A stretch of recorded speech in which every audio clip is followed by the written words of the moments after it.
Importante también, no sé si está funcionando eso, Carlitos. Amén. Ahora, la predicación de la palabra. Nosotros hemos venido para escuchar palabras de Dios, no del hombre. No se fijen en mí, fíjese en lo que habla la palabra.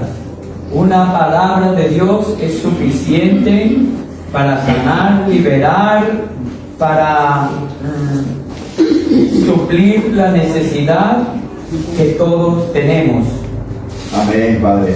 Porque aquí no hay ninguno que venga sobrado. Todos tenemos necesidad.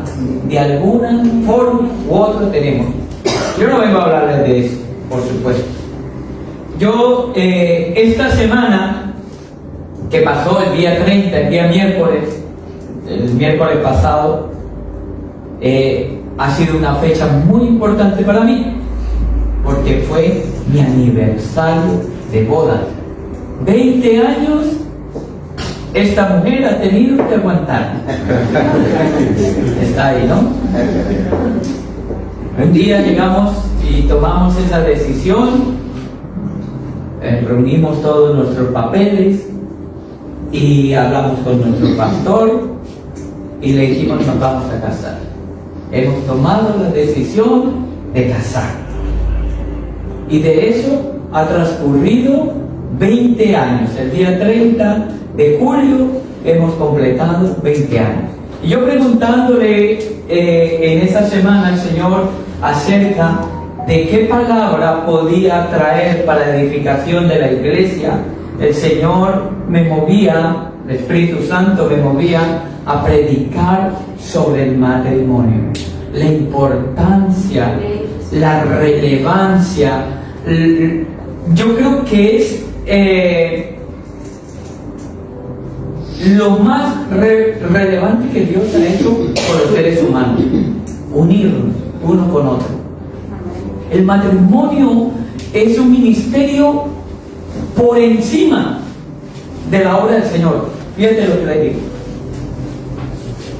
Nosotros primero nos tenemos que dar en el matrimonio y luego servir a Dios.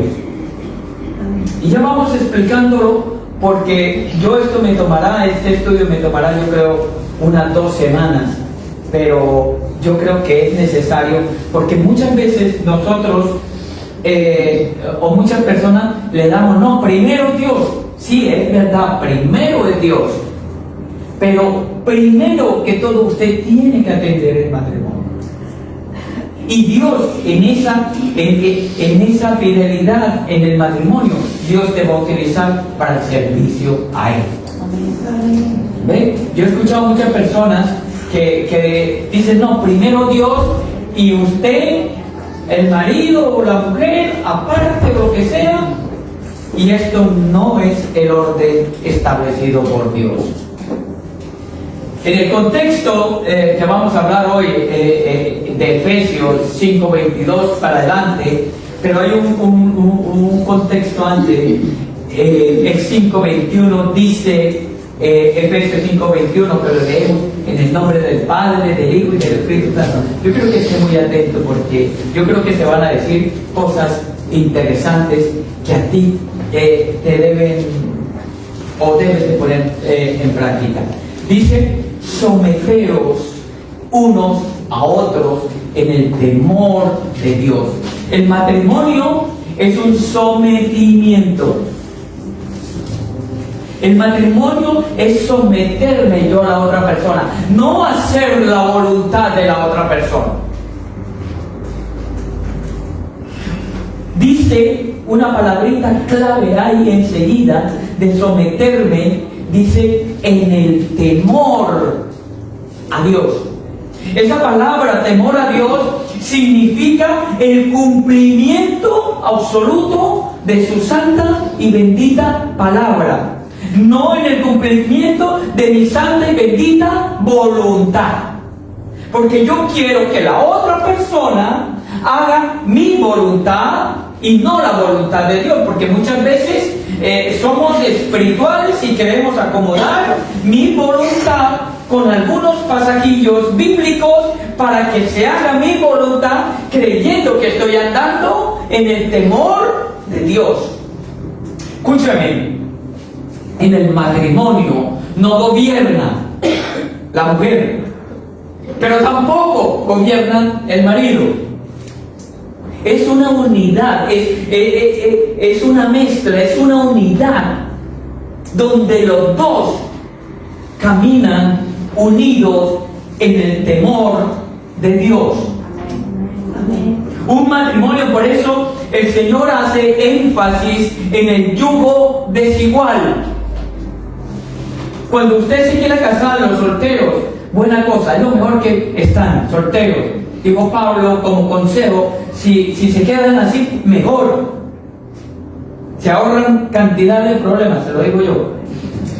Y no que tenga problemas con mi mujer, pero los matrimonios son los matrimonios, y los que estamos en el matrimonio lo sabemos. Y dijo que si se queda uno soltero, mejor, pero que si no, lo mejor es casarse. Y cuando tú te vayas a casar, porque es lícito, el matrimonio es la primera entidad que Dios crea, el matrimonio con Adán y Eva. Que busque uno una persona que ande en el mismo temor de Dios que tú andas. Si tú buscas una persona que no anda en el temor de Dios, es un problema. Porque hay problema que dice, no, yo lo convierto, no, yo la convierto al Señor. Mentiras.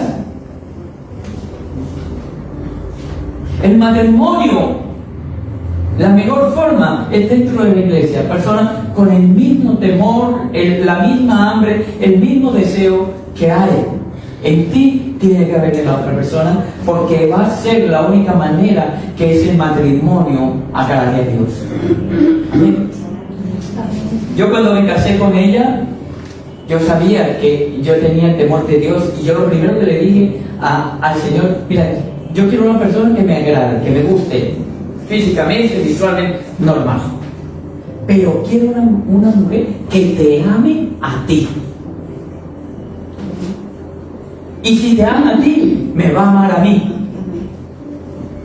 Porque yo amo a Dios. Entonces, eso es una unidad. Si ella ama a Dios y yo amo a Dios, por consiguiente, ella me va a amar a mí y yo la voy a amar a ella. Así es el matrimonio. Entonces, el contexto es: someteos unos a otros en el temor a Dios. Hoy se pierde el respeto fácilmente en los matrimonios, hoy se entiende matrimonios de otra forma, hoy ya no se casan, unión libre, excentricidades, unión igualitaria de hombre con hombre, mujer.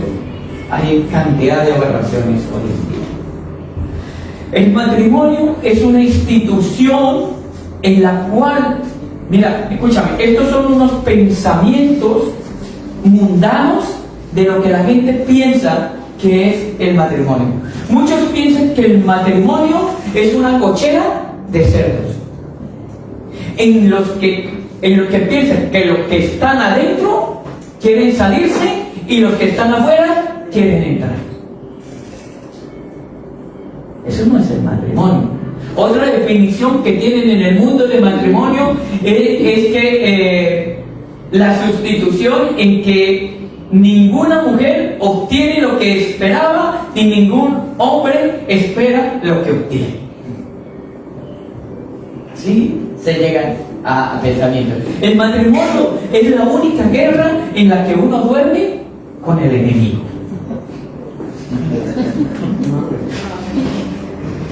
O bien es la diferencia entre patrimonio y matrimonio radica en que el primero consiste en un conjunto de bienes y el segundo en un conjunto de males. Otros dicen que el matrimonio es una pelea de boxeo, en que son 3 minutos de pelea por 1 de descanso. Ese es el pensamiento mundano acerca del matrimonio. Pero miremos, expresiones como estas son las que abundan en la mentalidad humanos pecaminosa en la cual hoy vivimos como sistema universal. Esto es lo que vive el mundo. Los matrimonios son los que más se pelean. El tío es muy gallito en su casa, pero por fuera es una gallina completa. No, con la mujer sí se pone... La mujer no es capaz sino de pegar con el hombre. Pero después no es capaz de hacer otras cosas. No me refiero. Bueno, vamos a dejarlo. No me vaya a meter yo en un problema. Esta es la mentalidad del mundo. Y aún así, aún quiere someternos al matrimonio igualitario, que todo es permitido. No, dice unos a otros en el temor de Dios. Mira, el Instituto Nacional de Estadísticas y Geografía demostró que en el año 2019 hubieron 504,000 matrimonios, de los cuales 160,107 matrimonios terminaron en divorcio. Eso implica un 31,7% de divorcio. Y por si fuera poco, hicieron la encuesta también, y 4 de cada 1,000 llegaron a la conclusión de que no tomaban la decisión del matrimonio, sino llegaban a uniones libres. 4 de cada 1,000. Esa es la situación que vivimos. Eso en el 2019. Ahora multiplícalo al 2025 y lo que viene. Es evidente que la mentalidad y la contribución sobre el matrimonio que tiene el mundo constituye un verdadero problema en la sociedad por la cantidad de divorcios que hay. Pero desafortunadamente, aún dentro de la iglesia del Señor, mucha diferencia, o no hay mucha diferencia con lo del mundo. La historia de la iglesia revela algunos ejemplos claros de grandes hombres de Dios que durante su matrimonio no lo hicieron bien. Por ejemplo, algunos casos. William Carey, el padre de las misiones modernas, pensó que la causa de Cristo tenía prioridad sobre su matrimonio. Inicialmente, Dorothy, su esposa, no quería viajar a la India, pero fue eventualmente convencida. Lamentablemente, las condiciones del país, la pérdida de su primer hijo de 5 años de edad y la inestabilidad de su matrimonio contribuyeron a que Dorothy perdiera la razón, terminando o concluyendo de que este hombre la encerraba en una habitación por días para él ir a predicar. Otro hombre, Georgie Gilderfeld, gran evangelística, prefirió permanecer soltero por largo tiempo, pero luego de casarse entendió que su matrimonio con Elizabeth James no debía interferir con su ministerio en lo más mínimo. Gilderfeld había jurado que no predicaría un sermón menos estando casado que si hubiese estado soltero. Durante la semana de la luna de miel en la casa de Elizabeth, predicó 2 veces al día. A partir de ese momento, ella usualmente permaneció en Londres durante sus viajes. Una vez Wilber duró ausente por más de 2 años.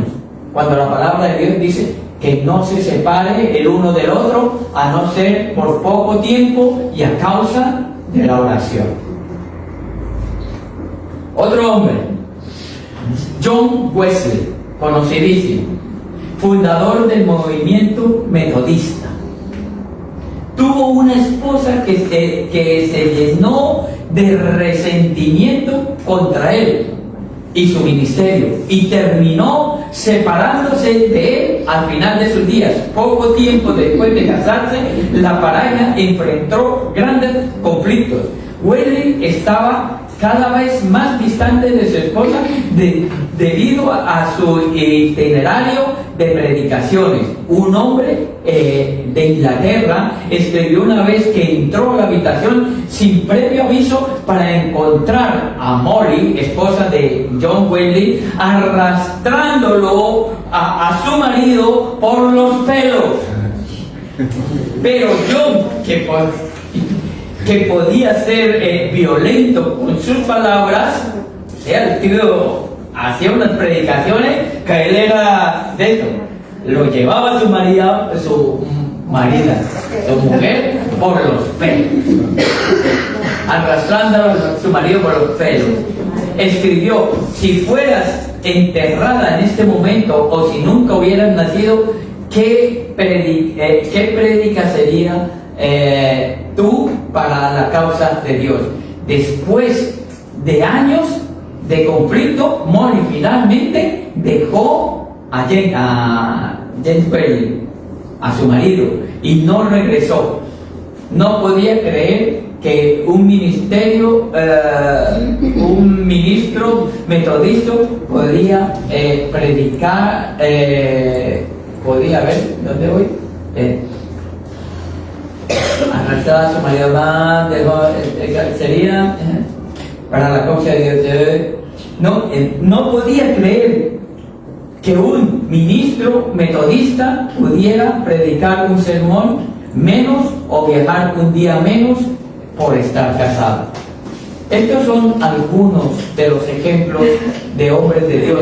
Sin duda, solo un verdadero matrimonio conforme al temor de Dios va a tener una perfecta unidad y equilibrio.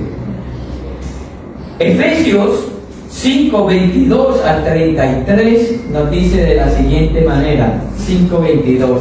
Las mujeres estén sometidas a sus propios maridos como al Señor, porque el marido es la cabeza de la mujer, así como Cristo es la cabeza de la iglesia, siendo él mismo el salvador del cuerpo. Pero así como la iglesia está sujeta a Cristo, también las mujeres deben estarlo a sus maridos en todo. Maridos, amad a vuestras mujeres, así como Cristo amó a la iglesia y se dio a sí mismo por ella, para santificarla, habiéndola purificado por el lavamiento del agua con la palabra, a fin de presentársela a sí mismo, una iglesia en toda su gloria, sin que tenga mancha ni arruga, ni cosa semejante, sino que fuese santa e inmaculada. Así también deben amar los maridos a sus mujeres como a sus propios cuerpos. El que ama a su mujer a sí mismo se ama, porque nadie aborreció jamás su propio cuerpo, sino que lo sustenta y lo cuida, así como también Cristo a la iglesia, porque somos miembros de su cuerpo. Por esto el hombre dejará a su padre y a su madre, es un problemón, y se unirá a su mujer, y los dos serán una sola carne. Grande es este misterio, pero habló con referencia a Cristo y a la iglesia. En todo caso, cada uno de vosotros ame también a su mujer como a sí mismo, y que la mujer respete a su marido. Aunque este tema fue en gran medida difícil para estudiarlo, mi intención y deseo es que no vean jóvenes solteros tratando de hablar de matrimonio, sino que fijemos nuestra mirada en lo que Cristo, el esposo, ha revelado acerca de la primera institución creada por Dios, el matrimonio. Y para ello vamos a ver en primera parte un modelo de matrimonio que Pablo nos presenta en la imagen de Cristo, para luego aterrizar en los mandamientos acerca del matrimonio. Dicho esto, comenzamos viendo el modelo presentado en la Biblia con respecto al matrimonio. En Efesios 5, 26, 27, 29 y 32, recordando, usted lo va pasando,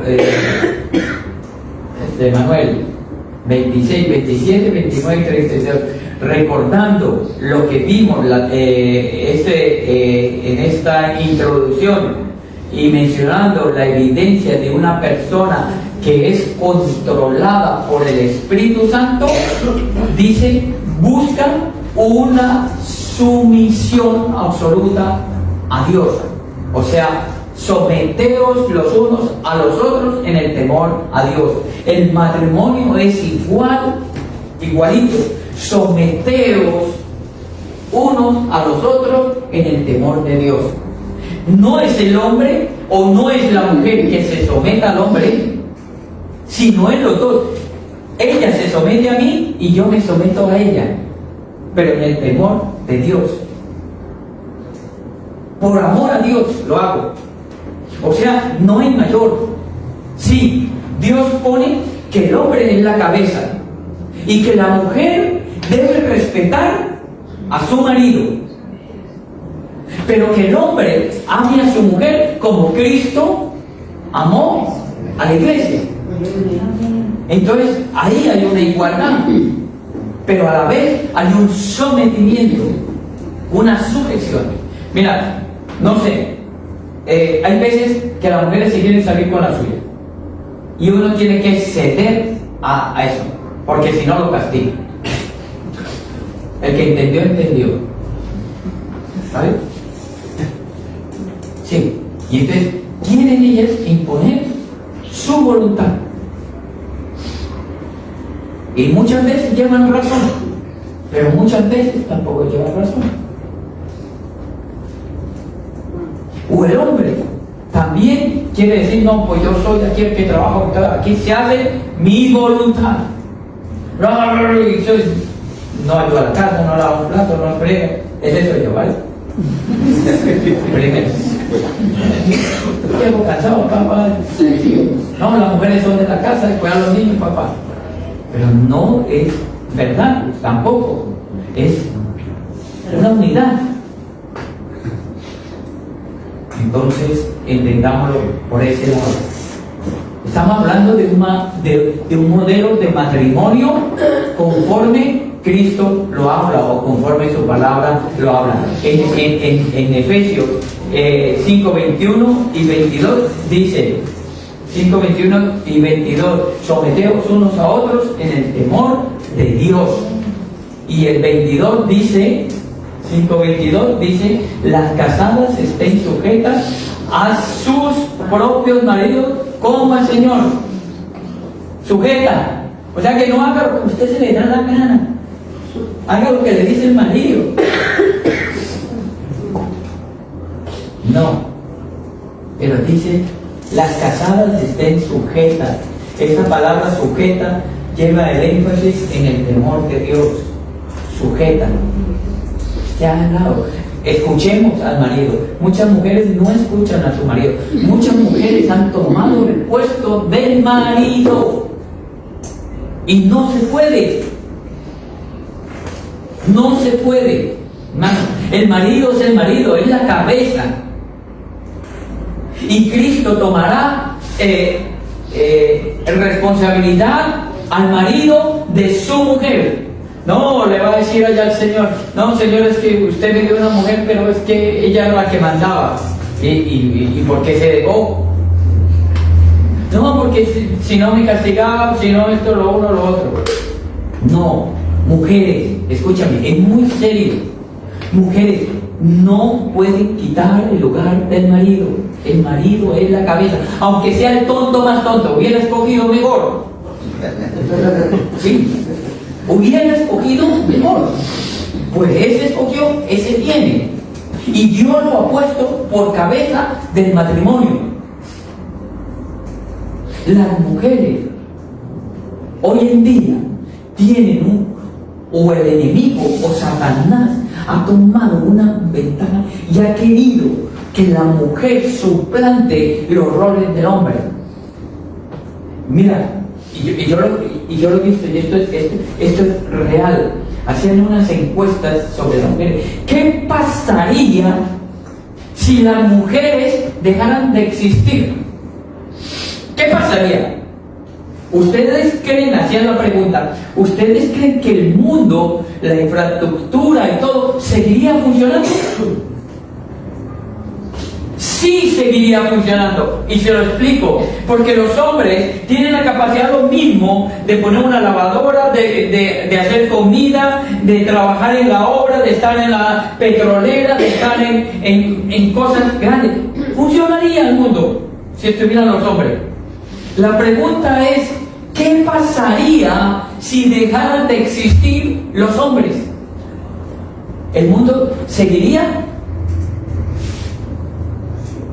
Muchas mujeres no quieren meterse a las cloacas a limpiar toda la suciedad, todo eso que hacen trabajo los hombres, se atascaría. Muchas mujeres no quieren ir a la obra porque los trabajos son rudos, fuertes, son cosas. Escúchame, habría un colapso, créeme. Los hombres serían capaces de cocinar, serían capaces de... Malamente lo haríamos, pero viviríamos. Los roles son los roles. Las funciones son las funciones. Esto pasaría. Y las mujeres, tengan cuidado, mujeres, de suplantar el lugar del hombre. Dios ha puesto al hombre como cabeza del matrimonio. Punto. Así lo dice. Las casadas estén sujetas a su marido. ¿Por qué? Porque Dios le tomará responsabilidad al marido, no a la mujer. Le tomará responsabilidad al marido, no a la mujer. ¿Qué ha hecho marido con la mujer que... No, es que la mujer que me dio se comió la manzana. Y mira dónde está. Si hubiera estado vigilando, si hubiera estado atento, si hubiera estado... A lo mejor no se hubiera comido la manzana, o hubiera dicho, no. Bueno, ella se dejó seducir de Satanás. ¿Culpable? Ambos. Someteos unos a otros en el temor a Cristo, y las mujeres estén sometidas a su propio marido como el Señor. Pablo comienza esta nueva sesión con un mandamiento, pero antes de ver los mandamientos, considero que es necesario entender el funcionamiento o la razón de tales mandamientos. Así como Pablo lo estableció en toda esta carta, la teoría viene de antes o la teoría viene antes que la práctica. Lo trascendental del matrimonio viene antes de lo cotidiano del matrimonio. Hay algo interesante en la sesión que hoy vamos a estudiar, y es que en 7 ocasiones Pablo usa la palabra así como, para describir un ejemplo o un modelo. En el caso del matrimonio, la relación del esposo y esposa debe de reflejar la relación que tiene Cristo con la iglesia. Es la misma relación entre el esposo y la esposa, es la misma relación que la de Cristo con la iglesia. Nosotros somos la esposa de Cristo, o sea, nosotros estamos sometidos a Cristo. Hombre y mujer, la iglesia. Es la misma relación que tiene el esposo, que es Cristo, y tiene como hombre, debemos aspirar a llegar como mujeres a buscar a un esposo. Espérate, lo leo bien. Pablo nos presenta 4 características que el esposo y Cristo tienen, y que como hombres debemos aspirar a llegar, y como mujeres buscar en un esposo. Ahora lo he dicho mejor. Las mujeres tienen que buscar esas 4 características en un esposo. Y nosotros como iglesia, como esposa de Cristo, tenemos que buscar esas características en el esposo que es Cristo. El primer característica que tenemos que buscar es la abnegación. El esposo abnegado. Mujeres, busquen un esposo abnegado. Dice en el 5:25, Efesios 5:25, maridos, amad a vuestras mujeres así como Cristo amó a la iglesia y se dio a sí mismo por ella. El marido tiene que darse por su mujer. No que le haga todos los caprichos. Esto no es. Pero que usted vea, hablo de los matrimonios, que usted vea que el marido se da por ella. Escúchame, muchas veces nosotros como marido somos duros o, ¿cómo sería la palabra así? ¿Cómo, María? Orgulloso. También. No. Pensamos que es un objeto el que tenemos en casa, que ella es la que tiene que hacer todas las cosas y nosotros nada. No, dice una condición es que el marido sea abnegado, así como Cristo fue abnegado por la iglesia, se dio por ella, dio su vida, dio todo. El marido perfecto tiene que dar la vida. Mujeres solteras que quieren casar, busquen un marido que sea abnegado, no que haga sus caprichos. Amad a vuestras mujeres así como Cristo amó a la iglesia y se dio a sí mismo por ella. En primer lugar vemos el carácter abnegado de Cristo, la entrega total, no lo más precioso y lo más caro, sino que la Biblia dice que a sí mismo se entregó por amor a su amada. Y notamos que Pablo no está diciendo que Cristo se entregó por el mundo en el que se encontraba la iglesia. Él objetivamente se entregó a favor y en lugar de la iglesia. Nosotros como maridos tenemos que entregarnos por y para ellas. Por y para ellas. El sacrificio de Cristo fue y es y será únicamente a favor de la iglesia, no para todos, porque está claro que no todos se salvarán, solamente aquella que es verdaderamente iglesia, no por todo el mundo. Digo, ir por todo el mundo y predicar el evangelio, el que crea será salvo. Pero no debemos pasar por alto el hecho de que el amor de Cristo fue un amor activo, que se demostró en obras. El amor que nosotros debemos tener por nuestra pareja debe ser un amor activo que se demuestre con hechos. Sí, cariño, llegué reventado de trabajo, pero no me preocupe, yo voy a ir a lavar los platos. Sí, cariño, yo no puedo más descansar porque fue un día, pero siéntese ahí, yo le voy a preparar la comida. Ese no es el amor activo, ni de obra. El amor activo y de obra es aquel en el cual tú le brindas una seguridad a esa persona. Porque hay hombres que se han dejado en las manos de sus mujeres. Y yo no estoy hablando contra las mujeres, ojo, sino estoy hablando de un modelo de matrimonio de acuerdo a la Biblia. De la Biblia. Las mujeres tienen que tener seguridad. Imagínense qué sería de ella si yo no le brindo una seguridad. Yo llevo 20 años casado, pero si fuera un borracho, un parrandero, un jugador, eso no iba a ningún lado. Ahora cada uno tiene sus tareas y sus deberes.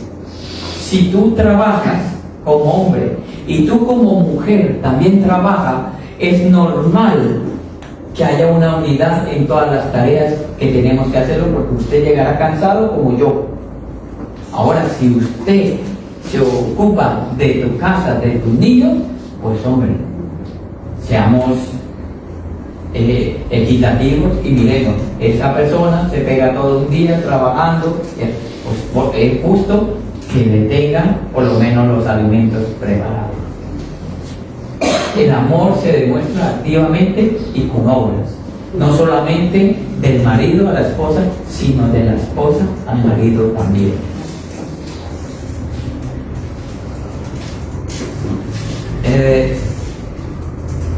No debemos, a ver, la Biblia, sí, ya voy terminando esta parte, pero no debemos pasar por alto el hecho de que el amor de Cristo fue un amor activo y se demostró con obras. Así como la Biblia nos dice que Jacob amó a Raquel y que trabajó sacrificialmente por ella 14 años.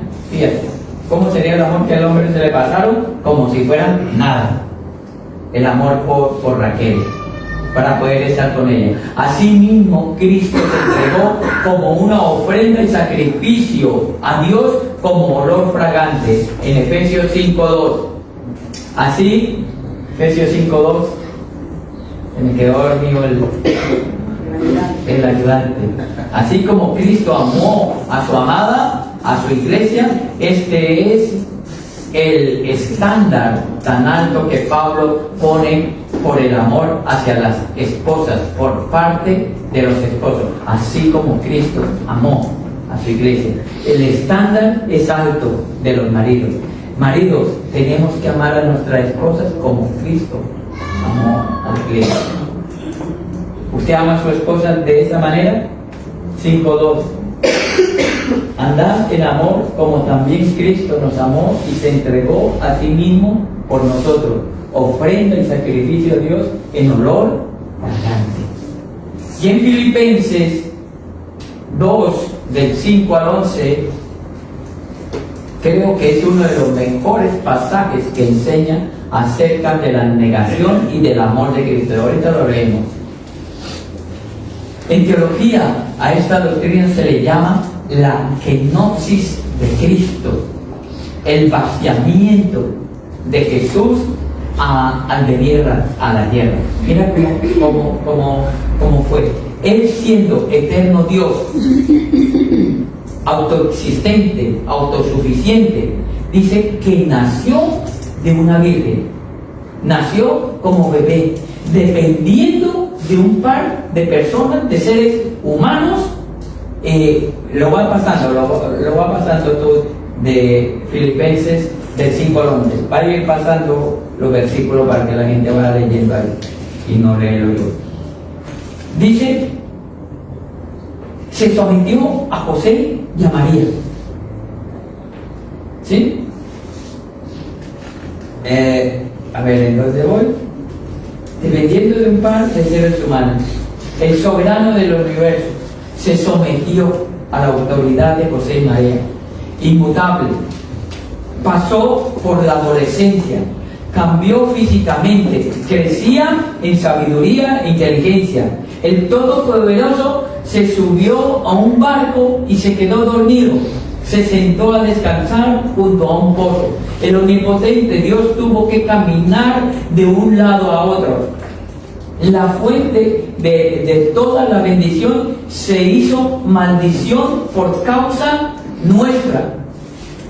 El que es autor y consumador de la vida murió por sus enemigos.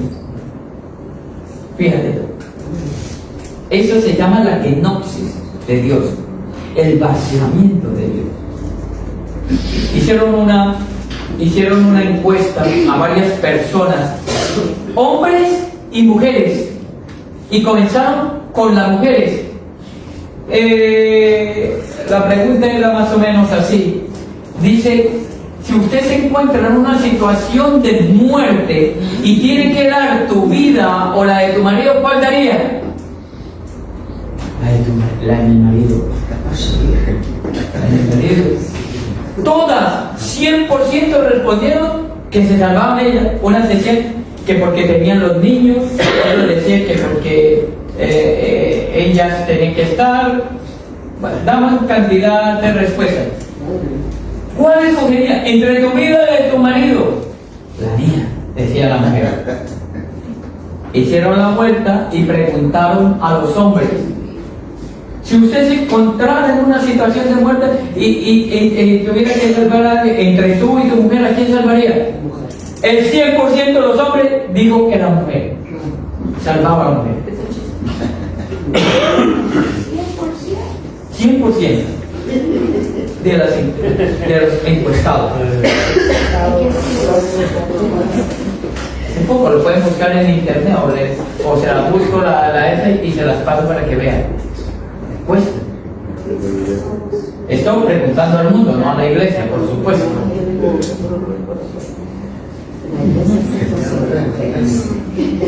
Sí. Esa es la quinosis de Dios, un vaciamiento. No soy yo, eres tú. Por amor a ti, por amor a ti. Tiene que haber un amor que no es las mujeres. Otra vez, no estoy contra mujeres, pero tenemos que entender ese modelo de matrimonio establecido por Dios. Así como yo me entrego, tú también. Amén. Amén. Dime si el modelo expuesto por Dios no es una excelente o una excelencia abnegación. Pues así como el esposo debe amar, así también la esposa debe amar. Y yo creo que no me da tiempo para más. Solamente les presento un pequeño bosquejo de lo que hablaré la otra semana en la siguiente predicación con respecto a este tema. Primera parte de un modelo conforme a la palabra de Dios en un matrimonio es la abnegación, el entregarse el uno por el otro, el vaciarse el uno por el otro. Ese es el resumen. El segundo punto de ese modelo es un esposo comprometido o un matrimonio comprometido como Cristo se comprometió con la iglesia. Los versículos a estudiar, que lo vamos a ver, es Efesios 5, 26 y 27. Para santificarla, habiéndola purificado por el lavamiento del agua en la palabra, a fin de presentarla a sí mismo una iglesia en toda su gloria, sin que tenga mancha ni arruga ni cosa semejante, sino que fuese santa e inmaculada.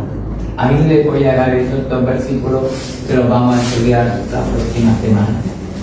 Hermanos, nosotros vamos a continuar con el ayuno que tenemos